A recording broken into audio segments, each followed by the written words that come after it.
अनंत आकाश गंगाओं के बीच, चमकते तारों के बीच एक नया युग जन्म ले रहा था।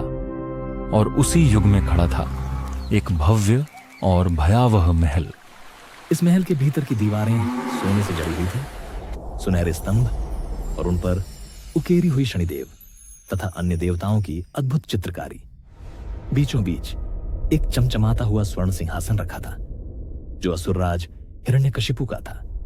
उस सिंहासन की ओर देखने मात्र से ही गांव और महल के सभी सेवक भय से कांप उठते और झुककर प्रणाम करते, जैसे किसी देवता का आसन हो। राजा के वस्त्रों तक को सलामी दी जाती थी। परंतु प्रश्न यह उठता है, लोग इतने भयभीत क्यों थे? आखिर ये कौन है जिसकी दहशत हर प्राणी के हृदय में घर कर गई थी? यह कोई साधारण राजा नहीं था, यह था असुरराज हिरण्यकशिपु। वह राक्षस जिसे एक अद्भुत वरदान प्राप्त हुआ था। लेकिन कैसा वरदान? वह वरदान जिसने देवताओं तक को विचलित कर दिया।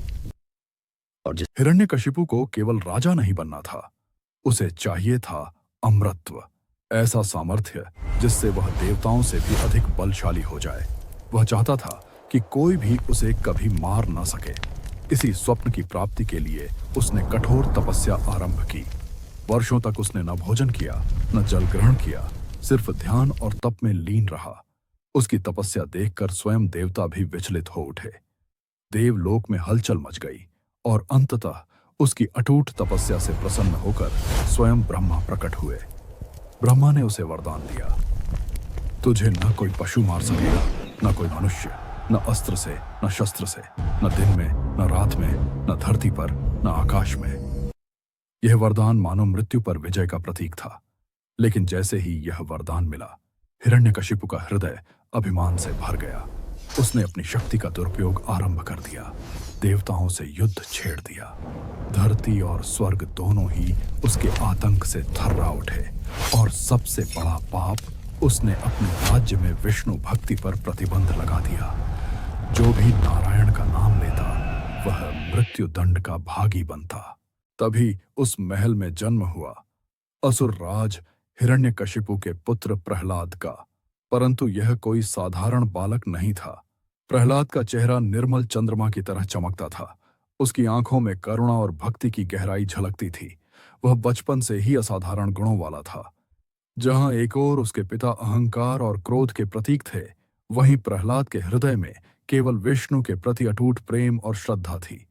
उसके नन्हे नन्हे होंठ निरंतर भगवान नारायण का नाम जपते रहते। वह हर जीव में ईश्वर का अंश देखता था। लेकिन तभी राजा के सैनिकों की नजर उस पर पड़ गई। उन्होंने देखा कि असुरराज का पुत्र स्वयं ही उस भक्ति का प्रचार कर रहा है जिस पर राज्य में कठोर प्रतिबंध था। सैनिकों ने तुरंत यह समाचार हिरण्यकशिपु तक पहुंचा दिया। महल में यह खबर सुनते ही राजा का चेहरा क्रोध से लाल हो उठा। उसके कानों में जैसे बिजली गिरी हो। उसका अपना पुत्र वही विष्णु भक्ति फैला रहा है। प्रहलाद को घसीटकर महल में लाया गया और असुरराज हिरण्यकशिपु के सामने प्रस्तुत किया गया। परंतु वह बालक पूरी तरह शांत था। उसके चेहरे पर न भय था, न ही कंपन, क्योंकि उसे भगवान विष्णु पर अटूट विश्वास था। हिरण्यकशिपु ने क्रोध से दहाड़ते हुए पूछा, कहाँ है तेरा विष्णु? कहाँ छिपा है वह जिसे तू अपना रक्षक कहता है? प्रहलाद ने हल्की मुस्कान के साथ उत्तर दिया, भगवान हर जगह हैं, इस स्तंभ में भी। हिरण्यकशिपु के प्रहार से वह स्तंभ अचानक चमकने लगा। धरती कांप उठी और पूरा महल तीव्र कंपन से हिलने लगा। चारों ओर गूंज उठी एक दिव्य गड़गड़ाहट, मानो स्वयं ब्रह्मांड स्तब्ध हो गया हो कि माता का हृदय कांप उठा। वह रो पड़ी, मानो अनहोनी की आशंका से उसका मातृ हृदय भर आया। तभी स्तंभ टूटकर बिखर गया और प्रकट हुए विष्णु के नृसिंह अवतार। यह देखकर हिरण्यकशिपु अपने सिंहासन से उठ पड़ा। उसके दिल में डर था, पर चेहरे पर अब भी अहंकार झलक रहा था।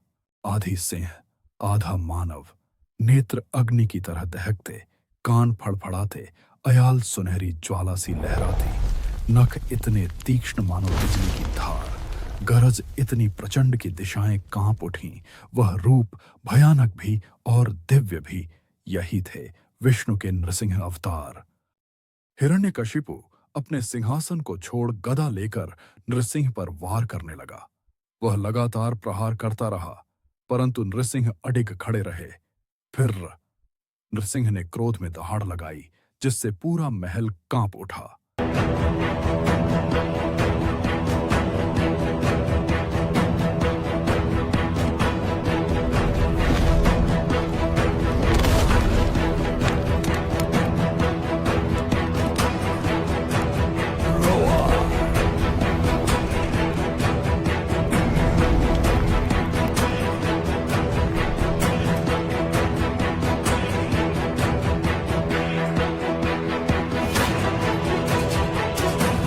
से लथपथ हिरण्यकशिपु का देह नृसिंह ने उसका वक्ष चीर डाला। ये केवल असुर का वध न था, यह था अहंकार का अंत। अब गांव में फिर से शांति थी। जब प्रहलाद ने नृसिंह के चरणों में फूल अर्पित किए तो उनका क्रोध शांत हुआ और करुणा बरस पड़ी। नृसिंह ने करुणा से भरे नेत्रों से प्रहलाद को देखा। उन्होंने श्रद्धा से अर्पित पुष्पों को स्वीकार किया। प्रहलाद की आंखों में केवल अटूट भक्ति थी, जिसमें भय नहीं, केवल समर्पण और प्रेम था। वह बालक जब नृसिंह की ओर निहारता है तो मानो संपूर्ण सृष्टि उस दृष्टि में थम जाती है। और तभी नृसिंह ने अपने कर कमलों से प्रहलाद को आशीर्वाद प्रदान किया, जो युगों युगों तक गूंजने वाली भक्ति की अमर गाथा बन गया। देवताओं में आनंद का उत्सव था। प्रहलाद की मां को उनका लाडला बेटा फिर से मिल गया। गांव में पुनः विष्णु भक्ति की गंगा बही। चारों ओर उल्लास और मंगल का वातावरण छा गया। प्रहलाद विष्णु प्रेम में लीन हो गए। उनकी भक्ति अब अटूट और अमर हो चुकी थी। परंतु यह सब उस समय हुआ जब न दिन था न रात्रि, केवल संध्या का क्षण। नृसिंह जो न पशु थे न मानव, और जिनके नखों से हुआ संहार न किसी अस्त्र से न किसी शस्त्र से,